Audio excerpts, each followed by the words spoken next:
Oops.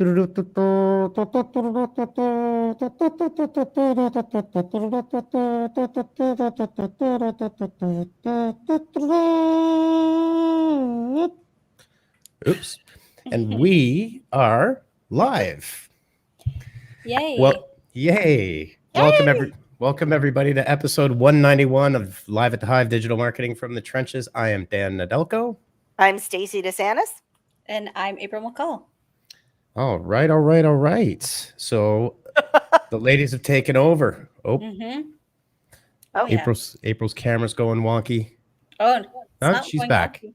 We're good. Is it wonky? Oh, okay. It just for 1 second it was. That's okay. We're all good. Okay. We're solid again. Okay. So today we're going to be talking about going beyond keywords, and this is something that I spend a lot of time doing. Even today was a big deep dive into this, is understanding search intent and what it means. And just kind of the quick rundown on it before we dive into what's new is oftentimes what businesses and what people will do in general is I want to rank for burger shop or pizza store, right? Or pizza shop, or what we call tier 1 keywords, which are really, really very broad, right? And if someone is searching for a single term, you don't know what their intent may be. It could be all sorts. It could be a student researching, could be, it could be any number of things that person is searching for, when in fact, what search really is a huge conduit into the psychology of human beings, right?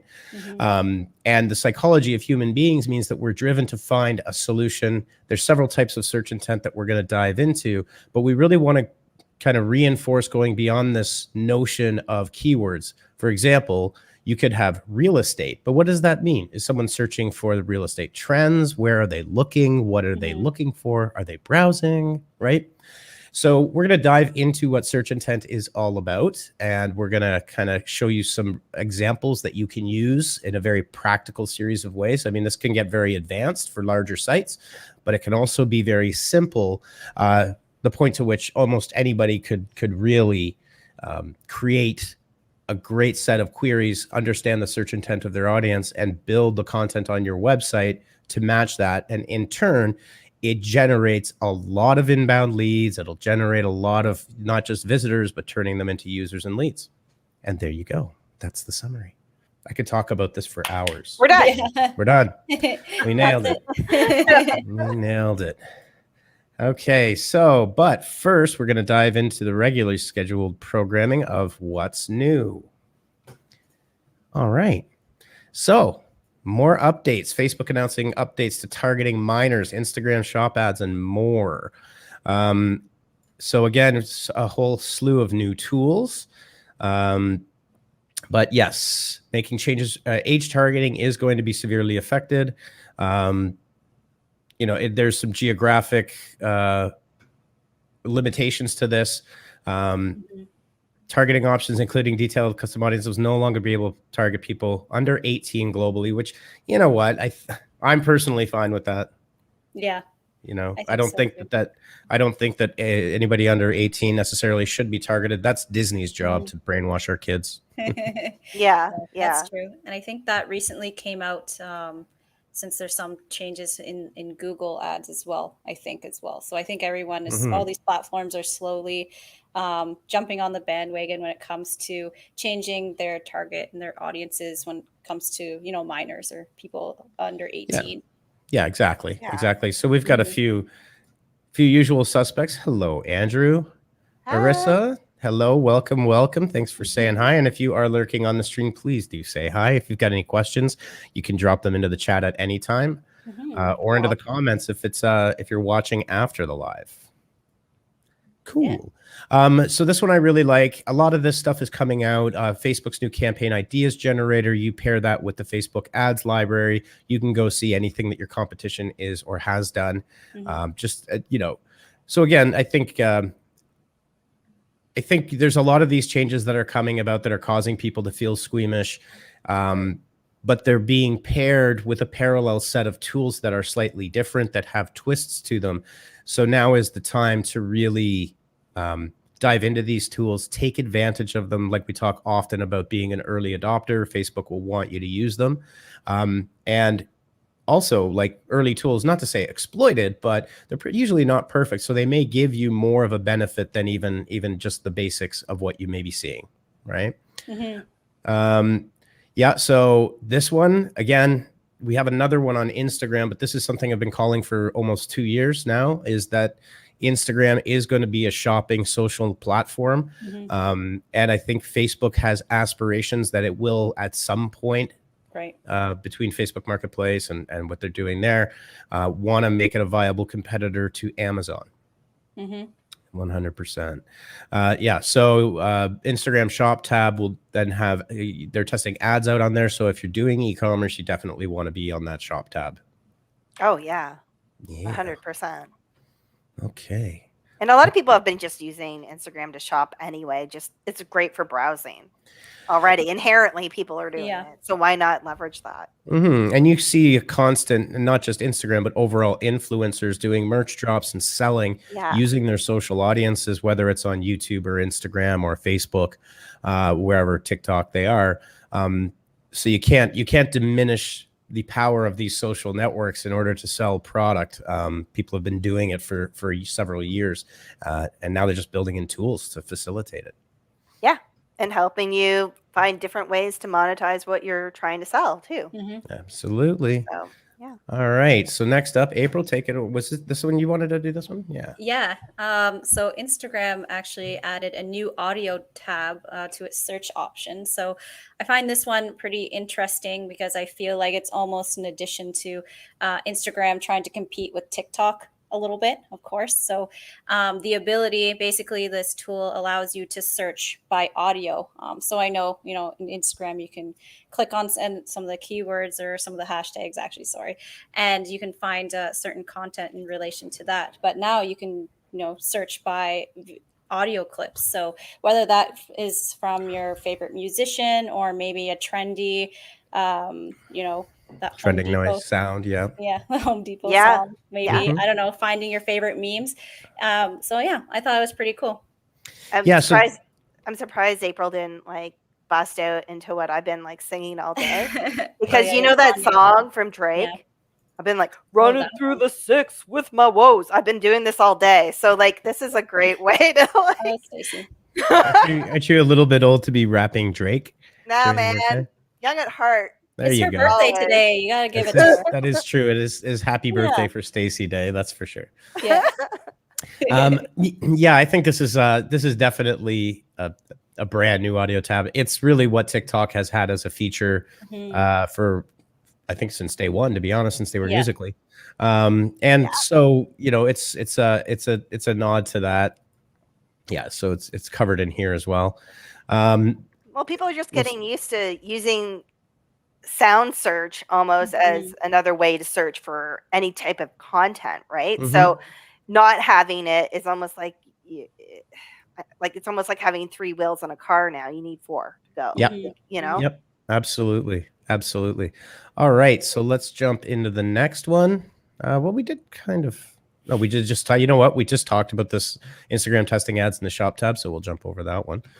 Next up is, so this is interesting. LinkedIn seems to be, throwing out some big mic drops here.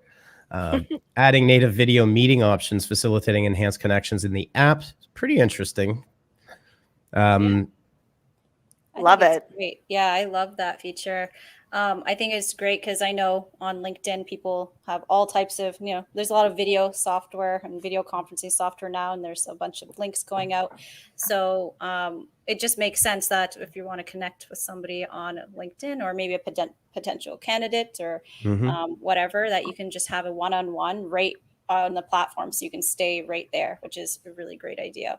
Yeah, you're bringing networking to the next level, especially in the time of COVID, right? A lot of people don't. Before, they would be like, oh, you want to meet for a cup of coffee or network that way. Now it's let's have a chat.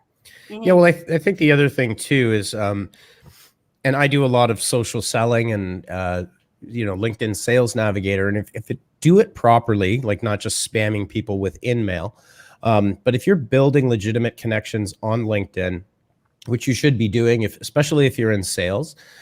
This is a great way to have an easier conversation and to build up a more substantial connection with your network as well, right? To keep in touch and just have that quick video call is a very interesting dynamic, as well as, you know, they also did release the video intros on LinkedIn a couple weeks ago as well. So for people job searching, it's a great way for a recruiter to actually get, you know, a 60-second video of your experience and a little bit of what you're about. So these are pretty powerful additions. I think this is probably one of the definitely the better ones. And who knows, is this kind of thing a Zoom killer? I don't know, but yeah. Well, I mean, and if you're looking for a position, what a way to stand out from the crowd by actually knowing how to utilize these tools and making it happen. Add that personal touch, right? Video is very powerful. Yeah, well, it's kind of like 100 Thieves, a very big esports organization out of the US, put out a call for interns, and the requirement to apply was to make a TikTok and see, you know, who's going to get the most interaction and who gets the most follows and who gets the most likes. The proof is in the pudding, as they say, right? If you're going to be doing social media and you're going to be doing it for a large influencer organization, you better be good at it. So that definitely does stand. Okay, moving right along with another LinkedIn move. Reviews and ratings for profiles which have added services listings. So pulling in reviews and ratings. So now this is interesting because, again, so now we've got another review site. But it's interesting, sites like Trustpilot, even for certain, I would say Yelp a bit, but there's a lot of ratings and review sites, G2 and all these things. But adding this to LinkedIn will probably give a whole new dynamic to how businesses act on LinkedIn and what they're doing. Well, and it also keeps people on LinkedIn. Yeah, right? That's very true. Yeah. It's all these new features. So for service providers, you can get ratings and reviews, and certainly validate your business with social proof, which is always, as we know these days, super duper important. 100%. Yeah, I love it. I think it's great. I think LinkedIn holds a certain validity and professionalism as well with it.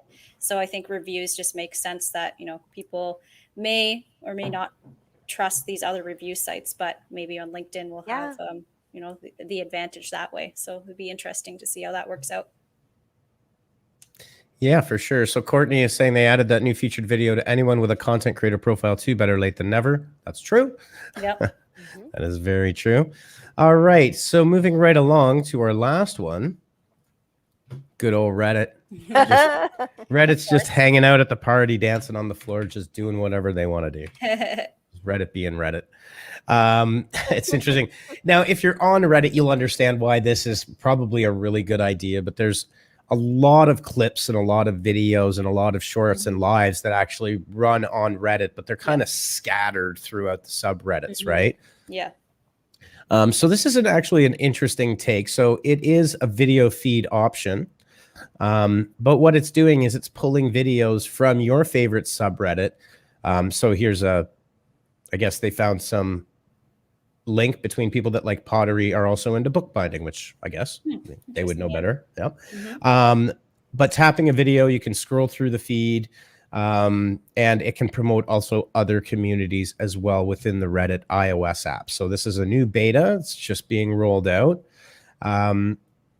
Yeah. So it's, again, Reddit's just got their own twist on everything, but it's obviously very successful. And if you do have a subreddit, and if you do, whether you're doing marketing or whether you're a user, Reddit is built around these communities, and some of them are very, very powerful, highly engaged. Yeah, that's cool. Now I'll never get Andrew off Reddit.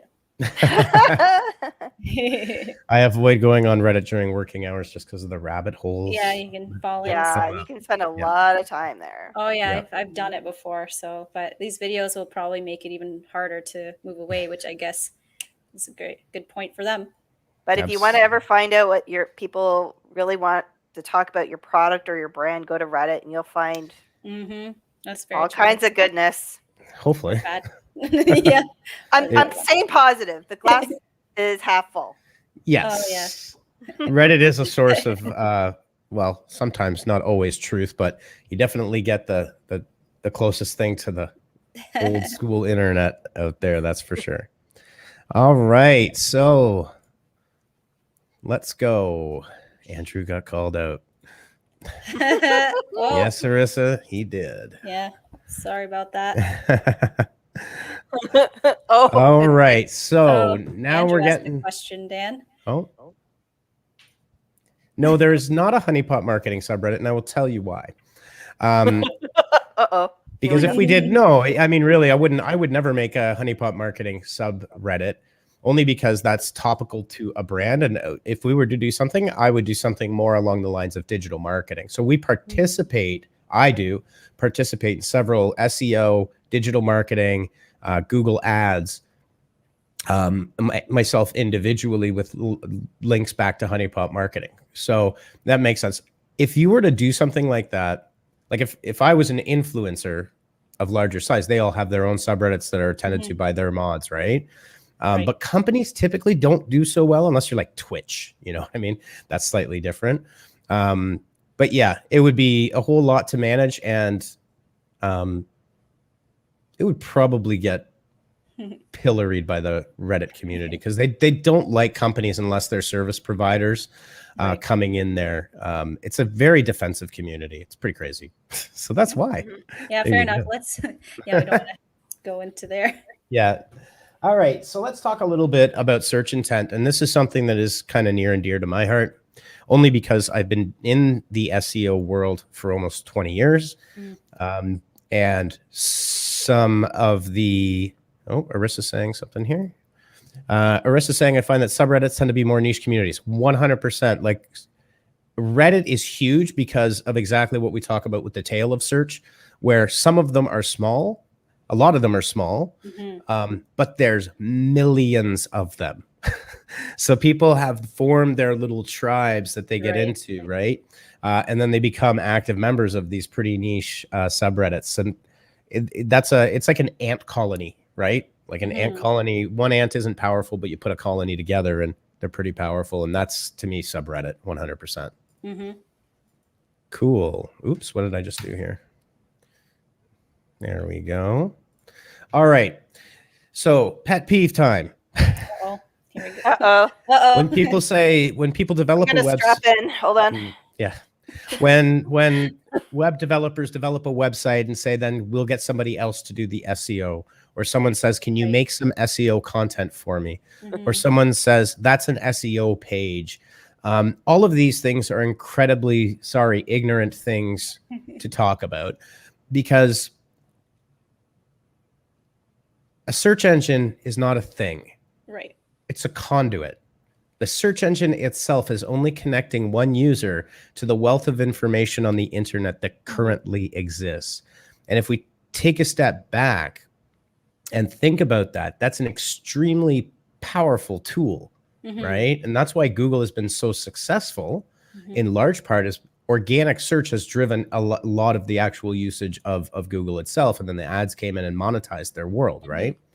So the idea is search intent goes a lot deeper than keywords. So I'm actually trying to replace in glossaries in the way people talk are queries, not keywords.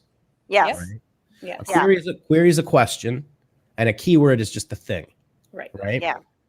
So if we were to use, so there's two things. One is focusing just on keywords.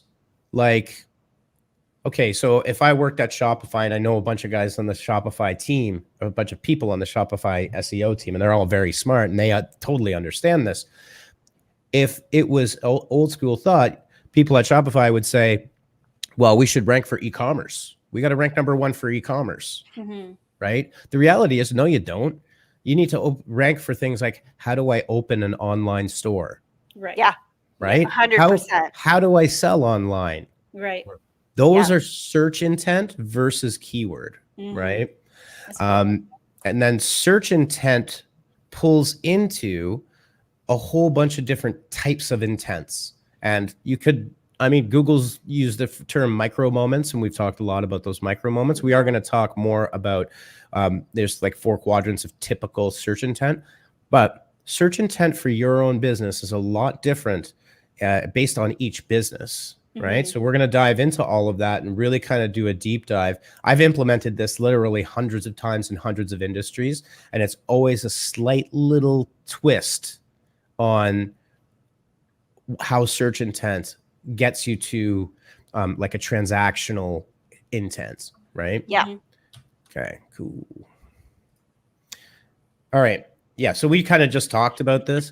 Yeah. People do have intent when they're searching. Like if you think about it, if your furnace breaks and stops working in February, you've got a pretty solid transactional search intent happening there, right? Yeah. Right. But you're getting into somebody's head, which is, okay, what happened? Right? Yeah. Right. Yeah. Emergency furnace repair in Toronto. Right? Those are some of the things there. I think too, like on the content side of life too, just because that's my hat, so to speak, is understanding what those queries are can also help you build out more robust content for your site. So like if you are a chef that, you know, specializes in burger recipes, understanding what those queries are and what people are actually looking for, then you can start to build out the content to support that intent. And then, you know what I mean? Like it's a natural flow. I think a lot of people, like you were saying earlier, get caught up in the word, like e-commerce Or but, burger, yeah, but they don't understand that it doesn't just play a role in SEO. It plays a role in the content too, because you've got to, it's like the field of dreams. You got to build it and they will come, right? Yep. But you got to make sure that you understand the intent. It's kind of at the root of everything. Yeah. So I think one thing to clarify, we've got Matt Stefanich in the comment queue here. Hello, Matt Stefanich. Welcome. SEO isn't a thing, and I've said this several times. Yeah. SEO is a connector between content creators, right? So yes, like I mean, you create content by researching what people are searching for. And that is an SEO function, like search engine optimization. So people think you're optimizing for the search engine. On the technical side, you are. On the content side, you're optimizing for a human being. Think about it that way. I need to understand what their motivations are, what drives them, why they would like our product or service, and then what kind of content I need to create in order to fill the different types of intents they would have within a customer journey. Like that's how you provide value. Yeah. Exactly. Exactly. Boom. So Matt is saying FAQ content is awesome for search queries. Optimized testimonial pages are also great. Absolutely. FAQs and glossaries and building up those big giant FAQ sections that have a lot will provide immediate and ongoing value. 100%. Yeah. Okay. So let's move on a little bit here. And I think it's always important. I like to lay that groundwork of the importance of you when you're creating the content and looking at things like Answer the Public that are question-based reporting tools is understanding how your customers purchase, what motivates them to purchase, what motivates them to return to the site, how are you providing value? Like all of these things are important because you can drive a ton of search traffic, but with proper intent to your website. So yeah, we use the burger as the example. So we're getting into kind of the tail of search. So instead of thinking of like burger or burger restaurant, you know, best burger recipe in Toronto or best burger recipe wherever, best burger restaurant, that kind of thing. And we would have different types of intent on there. So for example, I'll give you an example here, just using this burger shop as an example. So if I owned a burger shop, which I don't, but whatever. It's coming though, right? Yeah. Mr. Beast Burger better watch out. But let's say I have a burger restaurant in Cambridge. So I want burger restaurant Cambridge. I know that's going to be saturated, but why wouldn't I put up a whole section on my site of the best burger recipes, right? With recipe rich results and really well done recipes, easy to do because people that like to make burgers like to go out and eat burgers. Yes. Right? Yeah. And so that's an example of, so the burger restaurant may say, well, why would we do that? Right? Yeah. And the point is that that is so totally aligned with the intent of your potential customers that if I was going there and when the summer rolls around, I'm always searching for more new burger recipes and different things to try. And if I find that there's a restaurant that's giving out these great recipes that's near me, I'm definitely going to hit it up and try it at some point. Yeah. And who knows, Right? maybe there's some local cheese that they recommend and all that type of fun stuff that could put in that recipe content or blog, right? Yeah, because it's one thing to get the traffic. It's another to get people to consume the content and want to stay and then convert. Yep, exactly. Okay, so this is a simplified view of different types of search intent. We've got informational. So that was what Matt, what you were just talking about with the FAQ. This informational is incredibly a huge part of a customer's journey. And these do fill into micro moments, right? They're the how to, what is it, where, why. It's an educational thing that people are doing in a research phase of looking for a product or a service. And so it's very much a top of funnel.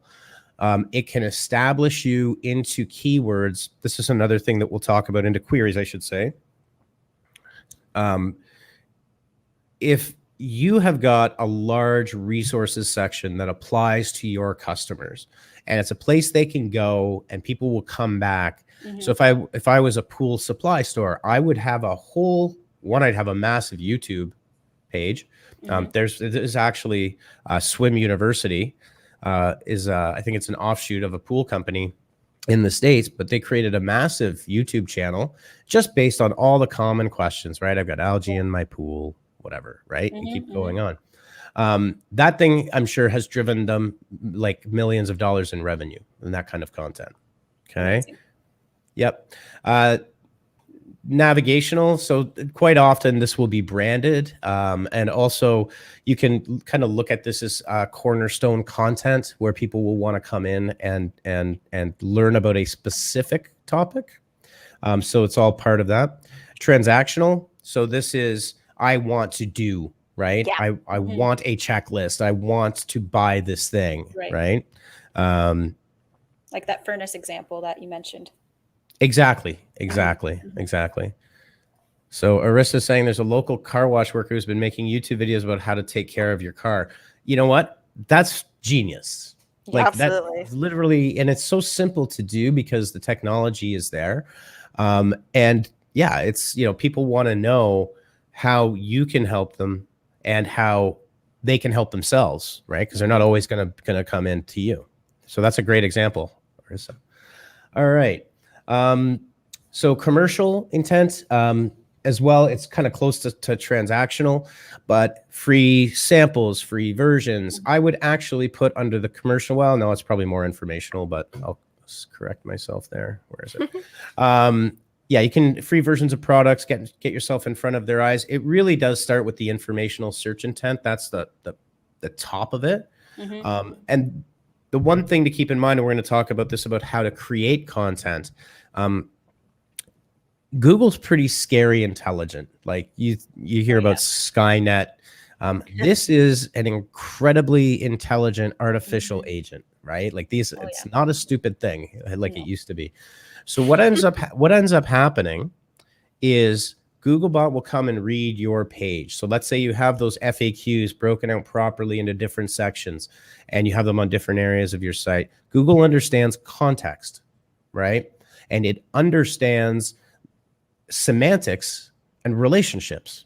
The more content that you put into sections of your site over time, and as it starts to rank and people, so you'll start to rank for more and more and more queries and a lot of reporting tools. Like I've worked on pages before that have like they rank for up to 1,000 different search queries, right? So that's how that side of things works. So it's not just rank me for one thing. You're going to rank for a whole bunch of terms over time. Okay. Yeah. So we've been talking all about why search intent is important. It's really the most important part. And like I said, I would align it a couple of ways. And I always have this beef with web devs.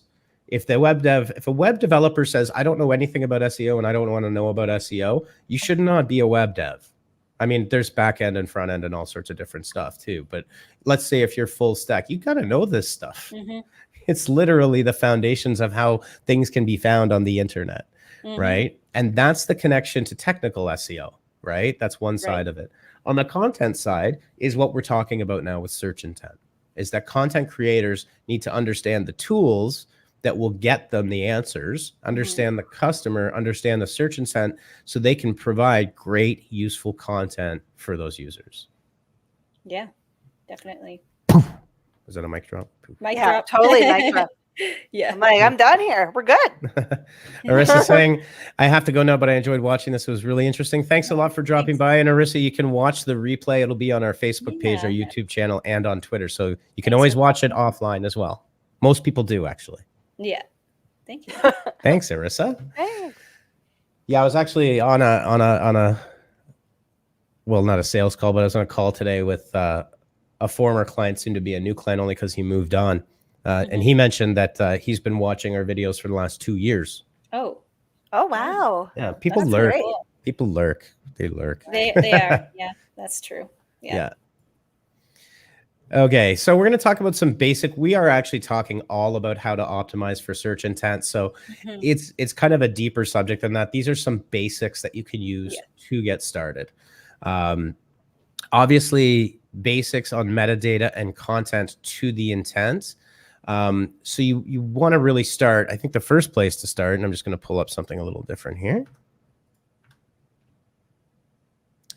So Answer the Public is really, for this kind of thing, is one of my favorite tools to kind of go to. Me too. Yeah. It really uncovers a lot about the psychology of your market. And it's a fantastically powerful tool. It's $99 a month, I believe US. I'm not sure if it's US or Canadian, but it is actually really well worth it, because you see here, are, can, how on the question side, right? This is exactly what we're talking about over here, right? In the search intent side. That's right over here. So yeah, you can pull out, these are culling questions from search engines and Quora and all sorts of different sources, not just Google. But you can see these are the types of questions. Then you have the prepositions, right? Near, is, can, for, to, without.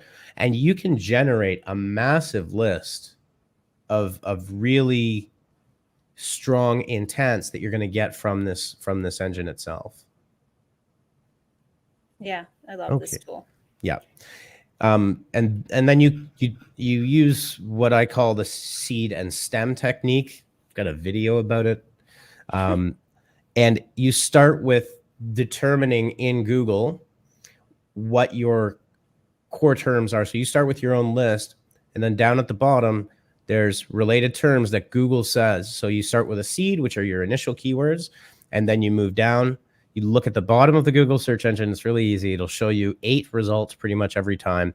You copy those. You do it for 10 keywords. You'll then have 100 keywords. You can then take those keywords, put them in here. You'll have a keyword list of like 3,500 keywords and key phrases within about 20 minutes tops. It's amazing. Yeah. Okay. Yeah. So that's, I mean, there's the talking about it, right? Like this stuff, which is great. But then there's the doing of it, which is this stuff over here. Yeah. Exactly. Right. I find this part fun, the doing. Yes. Because you'll discover things you probably never even thought of. And it's kind of exciting, I think. Maybe I'm weird. But to actually find out what your customers are looking for. And then you can take that, and it's like planting a seed when it comes to content creation. Create so many different, everything like Matt was saying, to an FAQ, to maybe do like a video series. Like there's different ways you can repurpose that and then make it so.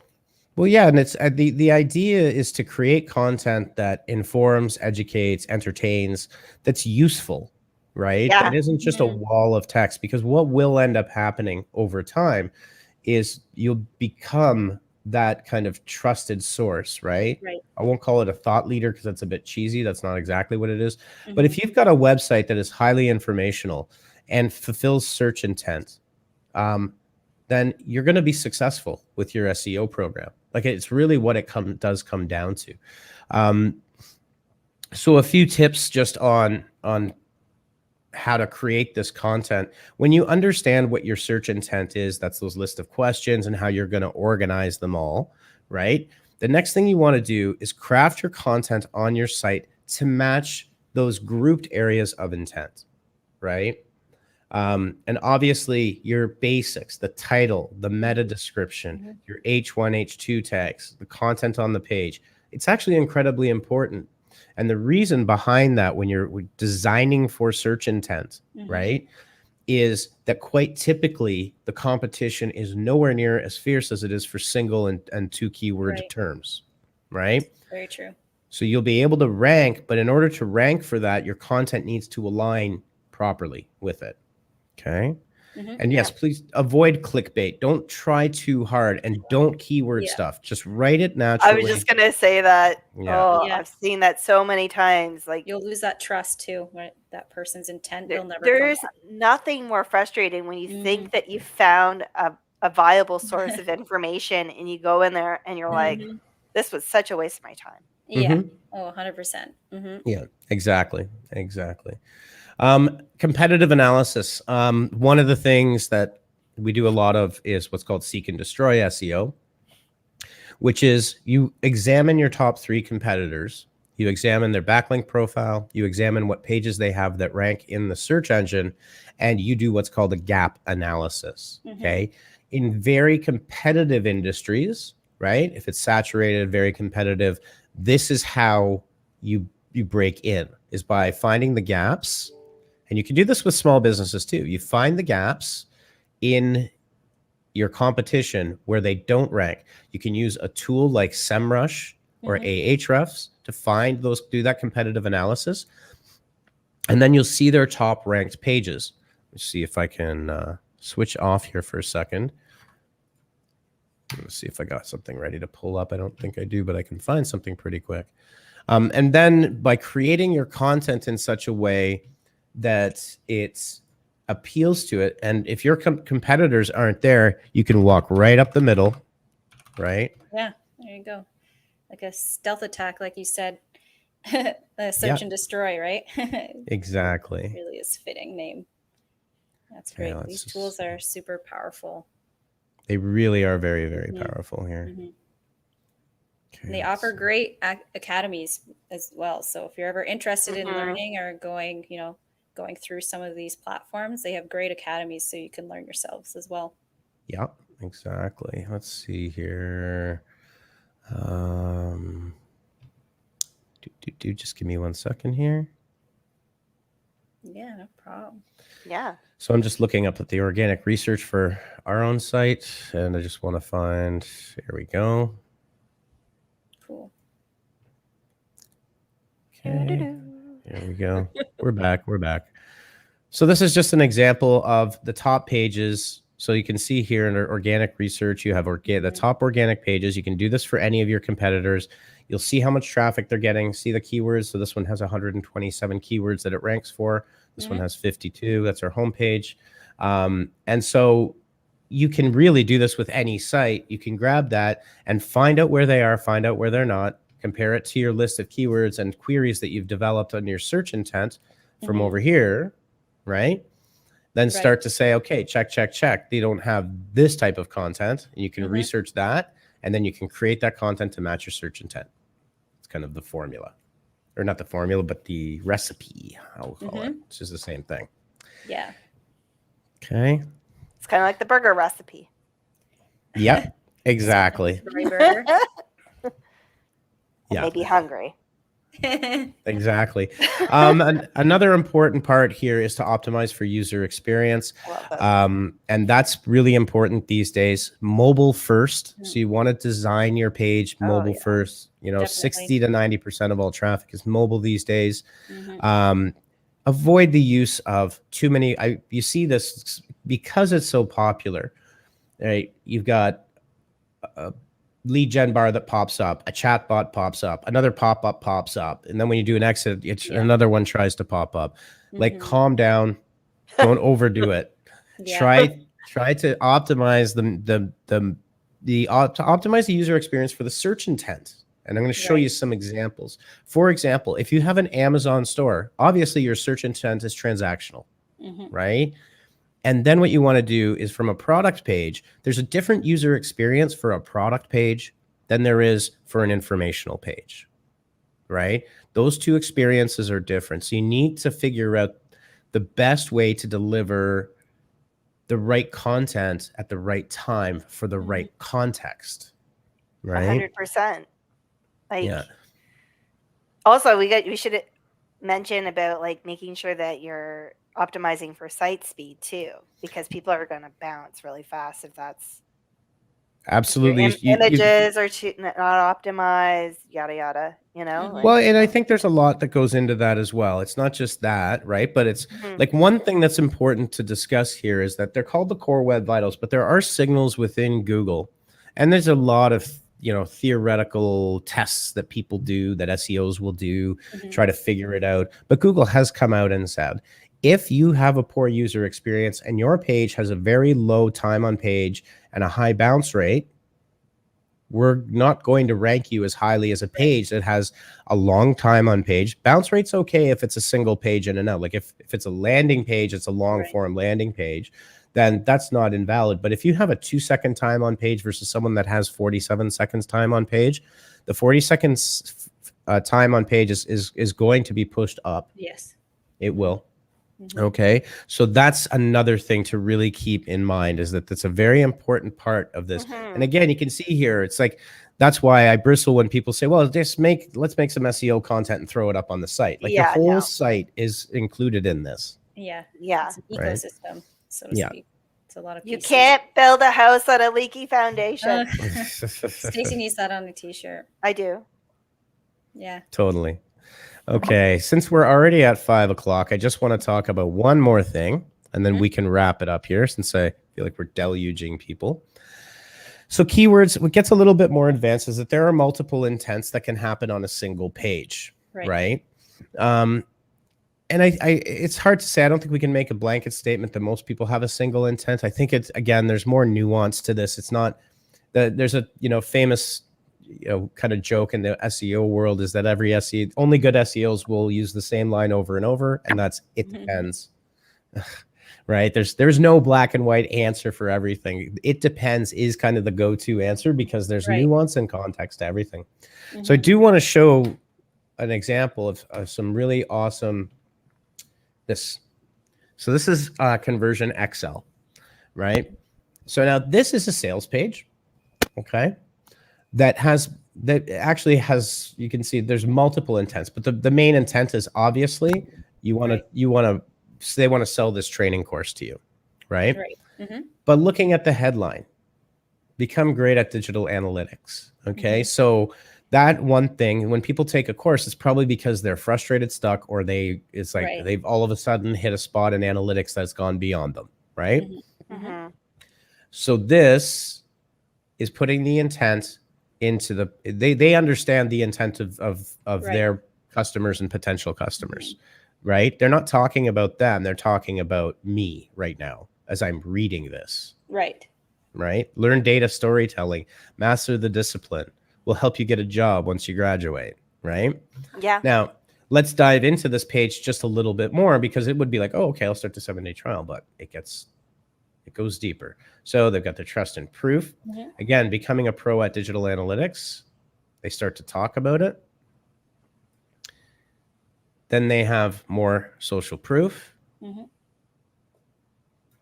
Highlighting massive demand for digital analytics talent. Yep. Then you go, what you'll learn and how. So now it's becoming an informational page. Yeah. Right? But it's actually a transactional page. It's serving both intents. And it's a smart way to go, because what happens with this page is people will use it to research and to learn, because I'll keep going. Okay, so we got more. And then they've got, and they'll start, some of them are smaller, some of them get longer. They've got a complete breakdown of the course. Wow. Right? With everything that you're going to learn in everything. How to present data. And you can see. Wow, this is great. Yeah. And then they talk about their instructors here. Is this program right for me? Yep. Beautiful. FAQ. How long? Now it's gone into, again, informational on the FAQ side. But it's also telling a story as it goes down. If you read this out loud, it sounds like someone's talking to you. It's very, very well written, right? And they've done this for all of their, like this is their sales page, but with multiple intents because it's informational. There's FAQ, and I can actually go and sign up here, right? So it's a little bit more advanced. Obviously, these guys are highly skilled over here at CX. Pete Blaja and his crew are the real deal. But I just thought it was a great example of something you could look at as a real world example of properly mapped search intent, content created for search intent in a blended environment there. Yeah, because it didn't come at you with "we're awesome." You know, it's more like, "What can we do for you? And this is why, and here's the proof." Exactly. All righty. Well, we are past 5 o'clock. I think we did a pretty decent job. Hopefully everybody learned a little bit more about search intent and will never ever say just SEO. Let's create some SEO content. Yeah, hopefully. Let's just stuff some keywords in. Yeah, let's just slap a few keywords in there. All right. So have a great weekend, everybody. And we will see you next Friday. Same B time, same B channel. See you. Bye. Bye.